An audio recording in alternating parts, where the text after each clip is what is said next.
Good morning all of you.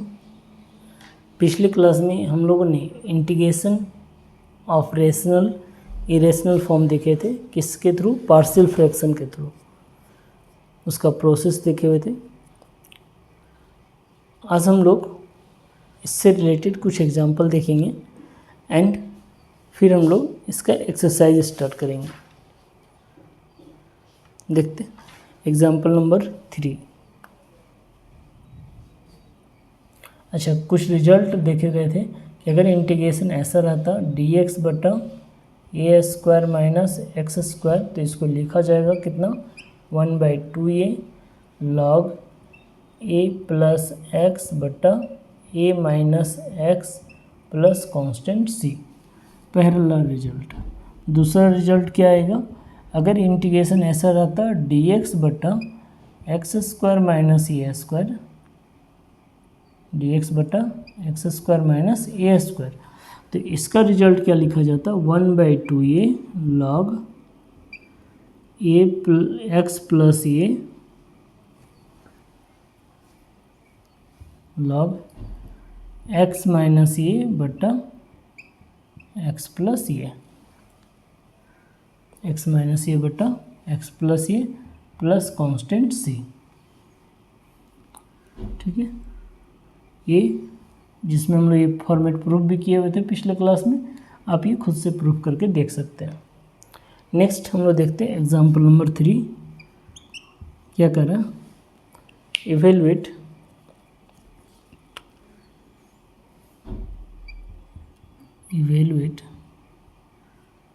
Integration of dx by 3 + 2x minus X square, 3 + 2x minus X square. यहाँ लिखा हुआ है कि x is less than 3, ये दिया हुआ। तो सबसे पहले हम लोग ये देख रहे हैं कि ये तो प्रॉपर रेशनल फॉर्म में है, क्योंकि नीचे का डिग्री कितना है? 2 और ऊपर का डिग्री है 0। मतलब ये किस में है? प्रॉपर रेशनल फॉर्म में। तो जब ये प्रॉपर रेशनल फॉर्म में है तो हम लोग इसको क्या कर सकते हैं? इसको अगर पार्शियल फ्रैक्शन लगा सकते हैं। लेकिन पार्शियल फ्रैक्शन लगाने के लिए एक और कंडीशन क्या था कि सर जो डिनोमिनेटर में टर्म्स रहेंगे वो बाय इक्वेशन नहीं होने चाहिए, बाय फैक्टर होने चाहिए। डिनोमिनेटर में जो फॉर्मेट रहेगा बाय इक्वेशन नहीं होके बाय फैक्टर होना चाहिए। तो सबसे पहले इसको हम लोग फैक्टर में तोड़ के देखेंगे। जैसे क्या है यहाँ पे, यहाँ लिख सकते हैं कितना दिया हुआ है? 3 + 2x माइनस एक्स स्क्वायर। यहाँ दिया हुआ कितना? 3 + 2x minus X square. This is equal to, सबसे पहले ये दोनों साइड का देखिए प्रोडक्ट कितना हो रहा है? -3x² हो रहा है।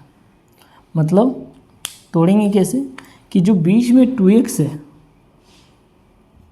बीच में जो 2x है उसको इस तरह से तोड़ना पड़ेगा कि ताकि गुना करने के बाद -3x² आ जाए और जोड़ने घटाने के बाद 2x आ जाए।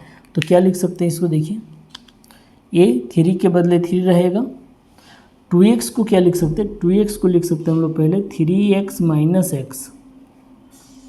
2x को लिख सकते हैं 3x माइनस एक्स। 3x में x घटेगा तो 2x बच जाएगा। अच्छा देखिए, 3x को अगर माइनस एक्स से गुना करते हैं, 3x को अगर माइनस एक्स से गुना करते हैं तो क्या आ जाएगा? -3x²। मतलब ये दोनों का जो प्रोडक्ट है वो दोनों साइड के प्रोडक्ट के बराबर आ रहा है एंड -x²। अब इसको आगे सिंप्लीफाई करेंगे तो देखिए ये दोनों से कॉमन कितना निकल जाएगा? 3। तो क्या बचेगा? 1 + x। ये दोनों से कॉमन क्या निकल जाएगा? -x। तो क्या बचेगा? इसके -x का जगह 1 बचेगा और -x कॉमन निकल गया तो +x बचेगा। अब ये दोनों से कॉमन कितना निकल जाएगा? ये दोनों से कॉमन निकल जाएगा 1 + x। तो यहाँ क्या बचेगा? यहाँ बच जाएगा 3 - x।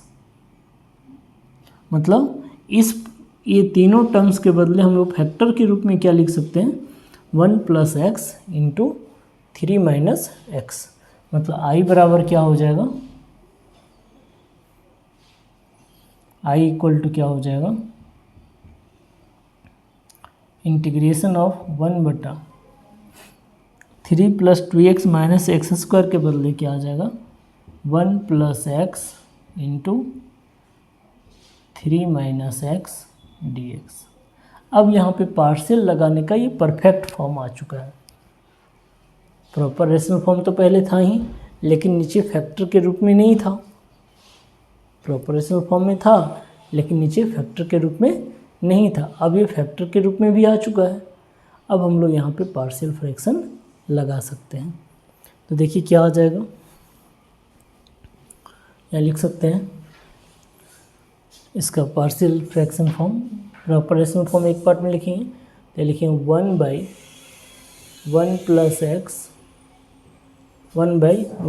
+ x into 3 - x, this is equal to a/1 + x plus b/3 - x, a/1 + x into plus b/3 - x। अब 3 - x गुना होगा ये से और 1 + x गुना होगा b से, तो क्या लिखाएगा 1/1 + x into 3 - x, this is equal to a into 3 - x plus b into 1 + x बटा 1 + x इंटू 3 - x, ऐसा लिखाएगा। अब क्या करेंगे, दोनों साइड से 1 + x 3 - x हटा सकते हैं। जब दोनों साइड से 1 + x 3 - x हट जाएगा तो क्या बचेगा 1 बराबर a into 3 - x plus b into 1 + x, ऐसा आ जाएगा। अब हम लोग को यहाँ पे दो अननोन का वैल्यू निकालना है। एक वैल्यू निकालना है a का, एक वैल्यू निकालना है b का। तो क्या बताए थे कि अगर हम लोग a का वैल्यू निकालना चाहते हैं तो b वाले टर्म को 0 करना पड़ेगा, और अगर b का वैल्यू निकालना चाह रहे हैं तो a वाले टर्म को 0 करना पड़ेगा। तो एक पार्ट में लिखेंगे फॉर वैल्यू ऑफ a, और एक पार्ट में लिखेंगे फॉर वैल्यू ऑफ b। एक पार्ट में फॉर a, एक पार्ट में फॉर b। तो a की वैल्यू के लिए यहाँ लिखेंगे put x equal to -1। a के वैल्यू के लिए क्या करेंगे, x का वैल्यू -1 पुट करेंगे, तो यहाँ -1 + 1 कट के क्या आ जाएगा 0। और फॉर b के लिए क्या करेंगे, put x equal to 3।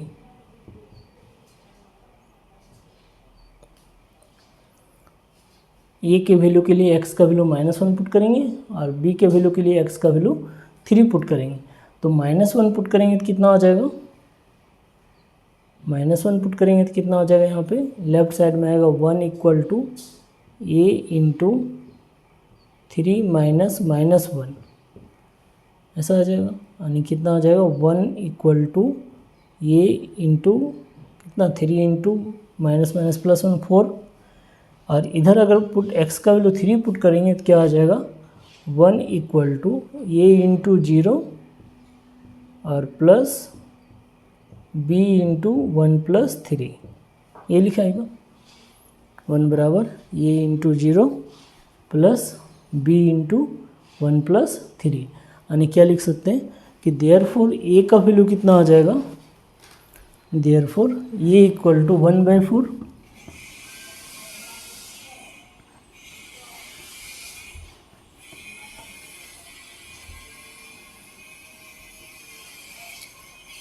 therefore a equal to 1/4 and b equal to 1/4। a का वैल्यू भी 1/4 और b का वैल्यू भी 1/4। अब हम लोग यहाँ लिख सकते हैं, ये जो हम लोग पार्शियल में तोड़े थे इसको 1 मान लेते हैं। नाउ फ्रॉम फर्स्ट क्या आ जाएगा 1/1 + x into 3 - x is equal to 1/4/1 + x plus 1/4/3 - x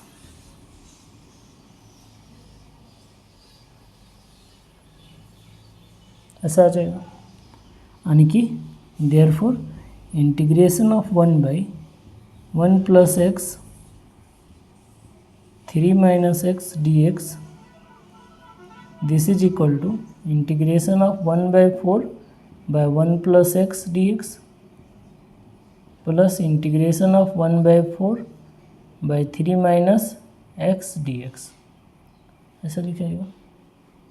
तो 1/4 तो सामने आ जाएगा, इंटीग्रेशन क्या हो 1/1 + x dx। यहाँ पे भी 1/4 सामने आ जाएगा, 1/3 - x dx। ऐसा लिखाएगा। तो i इक्वल टू क्या हो जाएगा,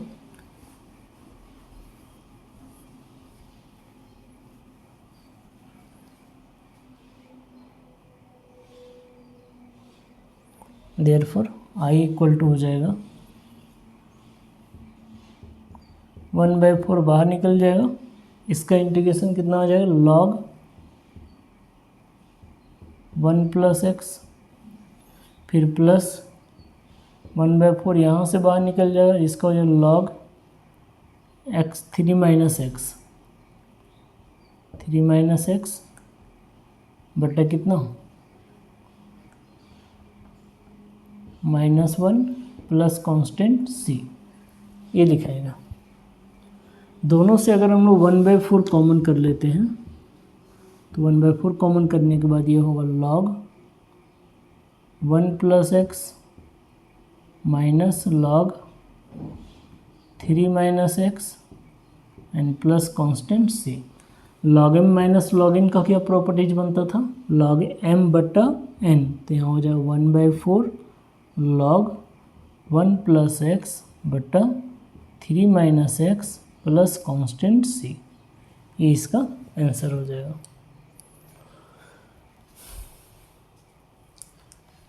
नेक्स्ट देखते हैं एग्जाम्पल नंबर 4।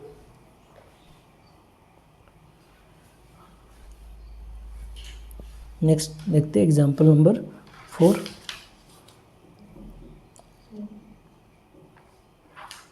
फोर में कर रहा है integrate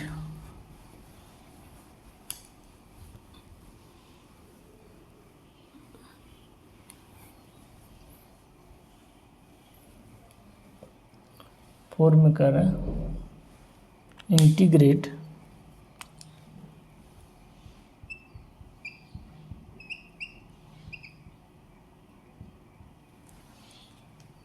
integration of x dx by x² - a² into x² - b²। x dx by x² - a² into x² - b²।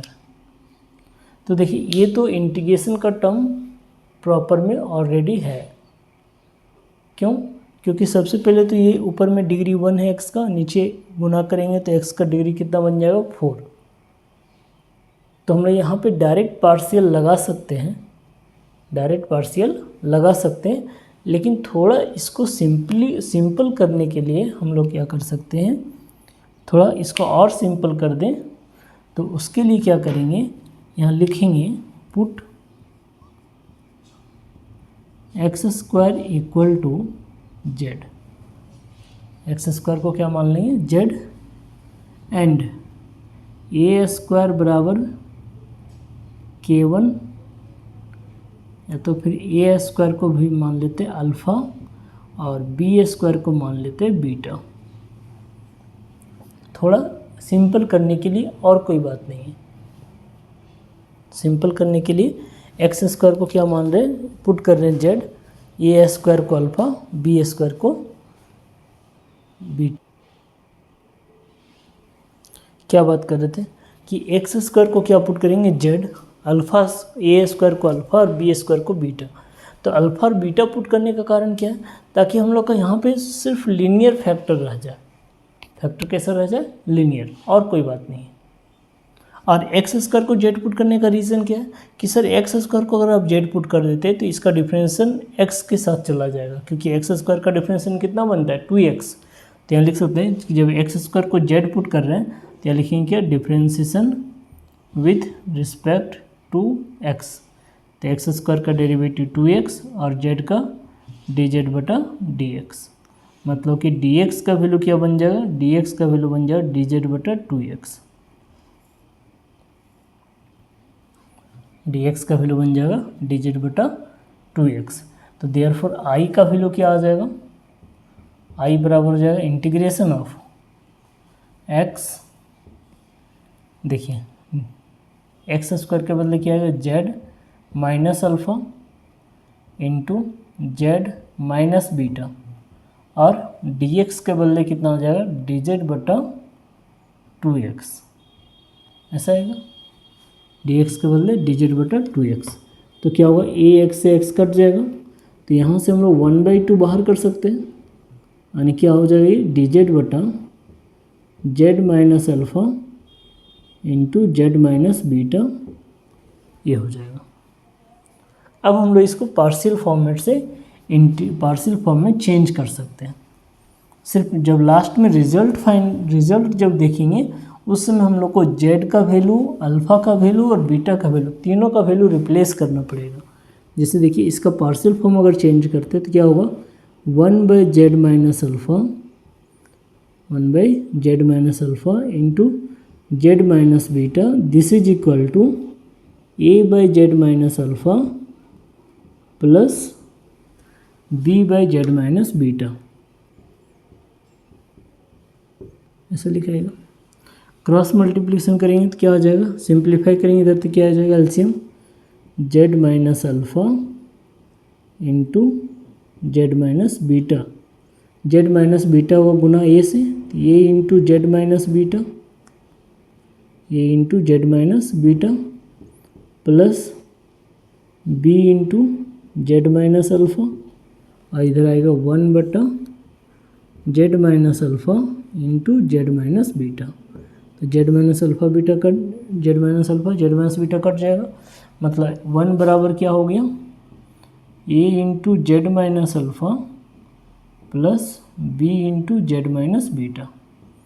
तो हम लोग को वैल्यू किसका निकालना है, यहाँ पे वैल्यू निकालना है ए का और बी का। तो यहाँ लिखेंगे फॉर वैल्यू ऑफ ए एक पार्ट में, और एक पार्ट में लिखेंगे फॉर वैल्यू ऑफ बी। तो ए के वैल्यू के लिए क्या करेंगे, पुट करेंगे जेड इक्वल टू बीटा, और बी के वैल्यू के लिए क्या पुट करेंगे, put Z equal to alpha. तो क्या आ जाएगा, 1 equal to A into beta minus alpha, इधर और बी के साथ 0 हो जाएगा, और इधर क्या आ जाएगा 1 into equal to B into alpha minus beta, यानी देयरफॉर ए बराबर क्या लिख सकते हैं, 1/बीटा माइनस अल्फ़ा, और बी बराबर क्या लिख सकते हैं, -1 या तो 1/अल्फ़ा माइनस बीटा। अगर दोनों को सेम फॉर्मेट में लिखना चाह रहे हैं, अगर दोनों को सेम फॉर्मेट में लिखना चाहे तो यहाँ से माइनस कॉमन कर लेते हैं, तो ये हो जाए -1/बीटा माइनस अल्फ़ा। ये था इसका पार्शियल फॉर्म, ये क्या था, इसका पार्शियल फॉर्म था। तो देयरफॉर यहाँ क्या आ जाएगा, 1/z minus alpha Z minus beta, this is equal to A के बदले कितना आ जाएगा, 1/बीटा माइनस अल्फ़ा बटा कितना, जेड माइनस अल्फ़ा, फिर प्लस -1/बीटा माइनस अल्फ़ा बटा कितना, जेड माइनस बीटा। अब दोनों साइड क्या करेंगे, इंटीग्रेट कर देंगे।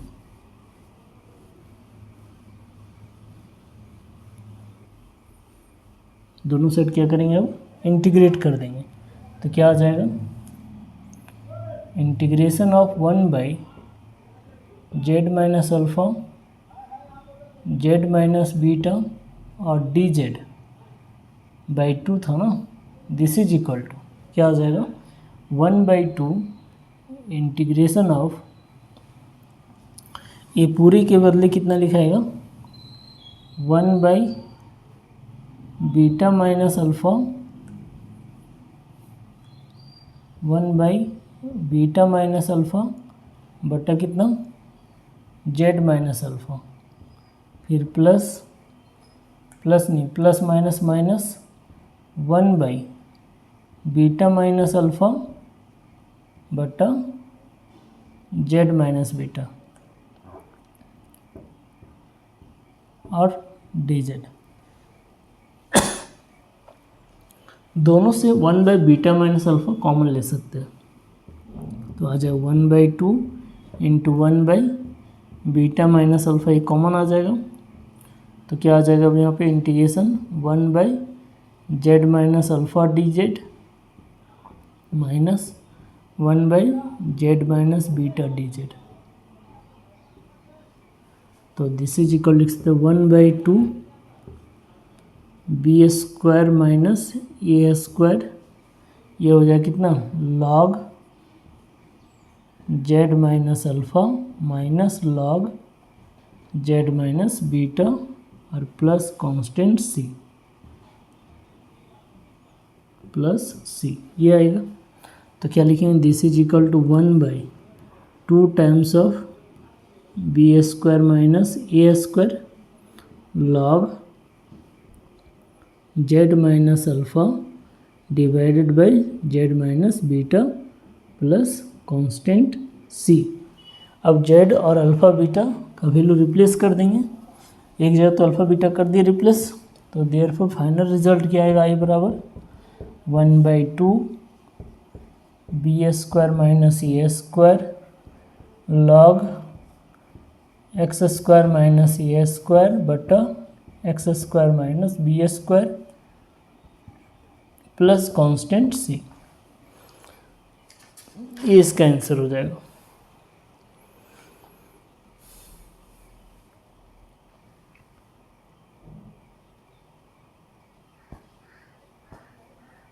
नेक्स्ट देखते हैं एग्जाम्पल नंबर 5।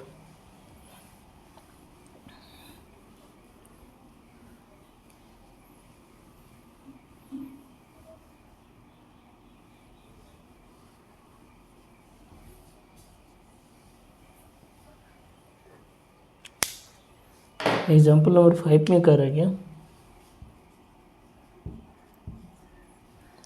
इवेलुएट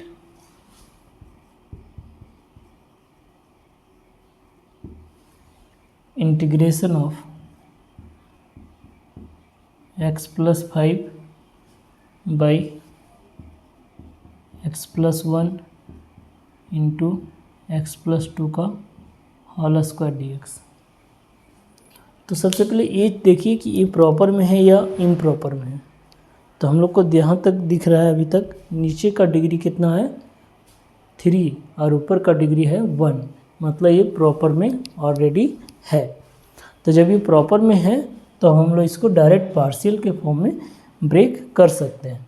जैसे यहाँ क्या लिख सकते हैं सॉल्यूशन में x प्लस 5 बटा कितना x plus 1 into X plus 2 का whole square, this is equal to a बटा x प्लस 1 प्लस b बटा x प्लस 2 प्लस c बटा x प्लस 2 का होल स्क्वायर। बताए थे कि जब किसी टर्म में एक से पावर ज़्यादा हो तो वो पावर 1/1 करके बढ़ेगा और विथ ऊपर में अननोन कांस्टेंट धीरे धीरे बढ़ते जाएंगे। जैसे a आया तो फिर b आएगा, b के बाद फिर c आएगा, c के बाद फिर d आएगा, ऐसे कंटिन्यूसली बढ़ते जाएंगे। अब इसको सिंप्लीफाई करेंगे तो क्या हो जाएगा लेफ्ट साइड में x plus 5 by X plus 1 into X plus 2 का whole square, this is equal to इसका एलसीएम कितना बन जाएगा x plus 1 into X plus 2 का होल स्क्वायर। जब इससे डिवाइड होगा तो यहाँ पे आएगा a इंटू एक्स प्लस 2 का होल स्क्वायर। इससे डिवाइड होगा तो यहाँ पे आएगा b into X plus 1 x plus 2, और जब इससे डिवाइड होगा तो यहाँ पे आएगा c इंटू एक्स प्लस 1। दोनों साइड से डिनोमिनेटर हटा सकते हैं। तो डिनोमिनेटर हटने के बाद क्या बचेगा, x + 5 = a इंटू x + 2 का whole square plus b into x + 1 x + 2 और प्लस c इंटू x + 1। अब देखिए यहाँ पे हम लोग को 3 वैल्यू निकालना है, a का, b का और c का। तो लिखिए फॉर वैल्यू ऑफ, ये 3 पार्ट कर देते हैं, for value of b, for value of c। तो लिखते हैं for a, for b and for c। तो सबसे पहले ये देखो कि अगर a का वैल्यू निकालना है तो हम लोग को जीरो किसको किसको करना पड़ेगा, b वाले टर्म को और c वाले टर्म को। ठीक है, तो आप ये सोचो कि जिस जिस टर्म को जीरो करना है उसमें कोई कॉमन टर्म है क्या, तो है कॉमन टर्म कितना, x + 1 यहाँ भी है, x + 1 यहाँ भी है। तो हम लोग क्या करेंगे कि x + 1 को जीरो कर देंगे। तो जब x + 1 को जीरो करेंगे मतलब x के बदले क्या रखा जाएगा, -1। x के बदले क्या रखा जाएगा, -1। अगर हम लोग x का वैल्यू -1 रखते हैं तो उससे क्या होगा कि b का टर्म और c का टर्म जीरो हो जाएगा। तो वैल्यू किसका निकल जाएगा, a का। तो यहाँ लिखिए for value of a put x = -1। तो इधर कितना आएगा, -1 + 5 यानी कि 4। ये दोनों तो जीरो हो जाएगा, -1 + 2 तो 1 बचेगा, 1 का स्क्वायर 1 यानी ये। तो a का वैल्यू कितना निकल के आ गया, a का वैल्यू आ गया 4। a का वैल्यू बन गया 4। अब हम लोग वैल्यू किसका निकालेंगे, b का। तो b का वैल्यू निकालने के लिए a और c में कॉमन टर्म देखेंगे।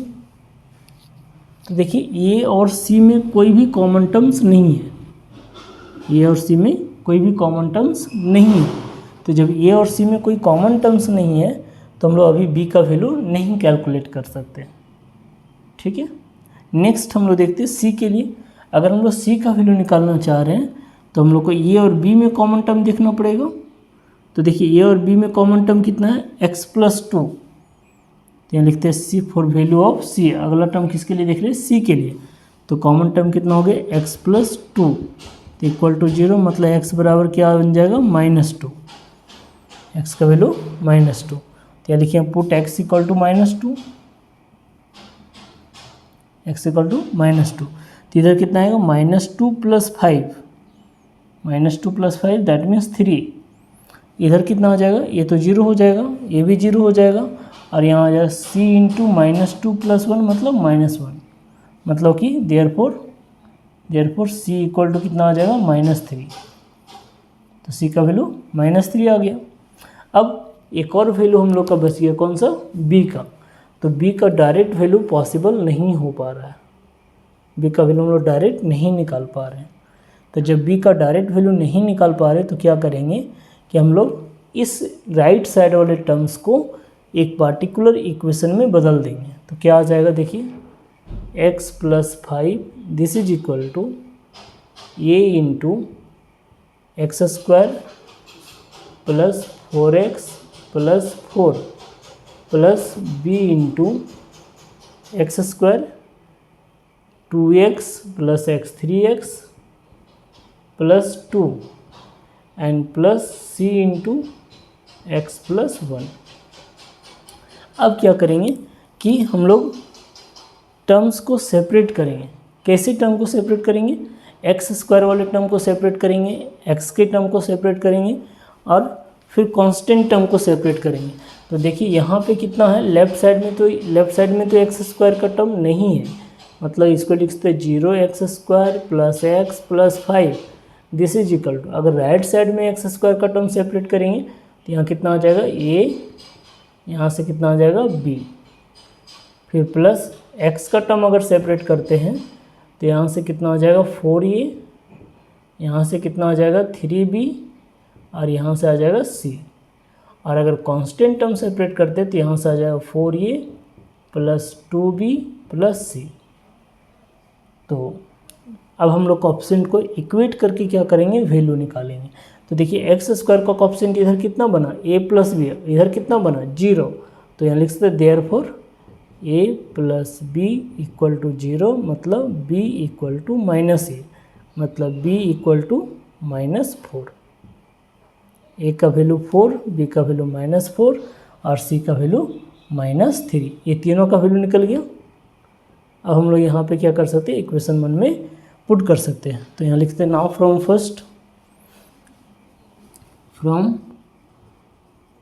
फर्स्ट क्या आ जाएगा,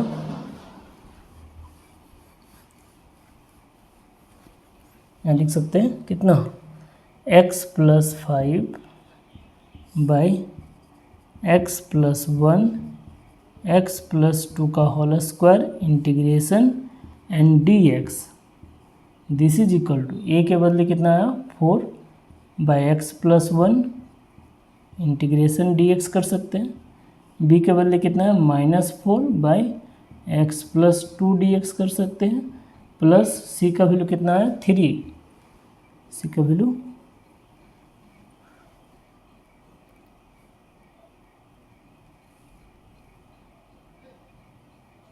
-3 था कि -3, c का वैल्यू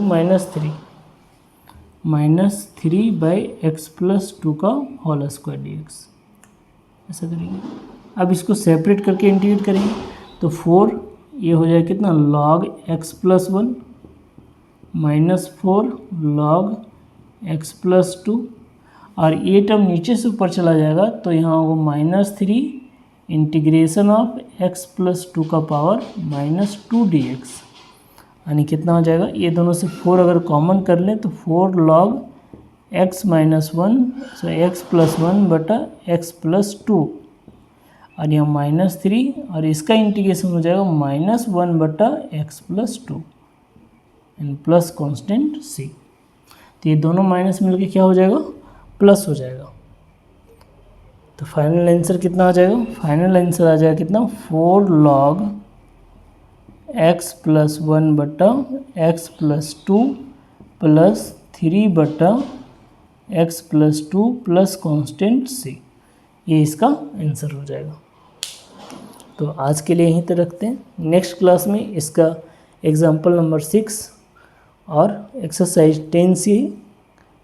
10C का कुछ क्वेश्चन आपसे बन जाएगा, जैसे कि क्वेश्चन नंबर 1 बन जाएगा, क्वेश्चन नंबर 2 आसानी से बन जाएगा, 3 बन जाएगा, 4 बन जाएगा। मतलब अगर हम लोग इतना क्वेश्चन कर लेते हैं तो हम लोग को एक्सरसाइज में प्रॉब्लम कम होगा। तो आज यहीं तक रखते हैं, नेक्स्ट क्लास में क्वेश्चन एग्जाम्पल नंबर 6 से कंटिन्यू करेंगे। Thank you.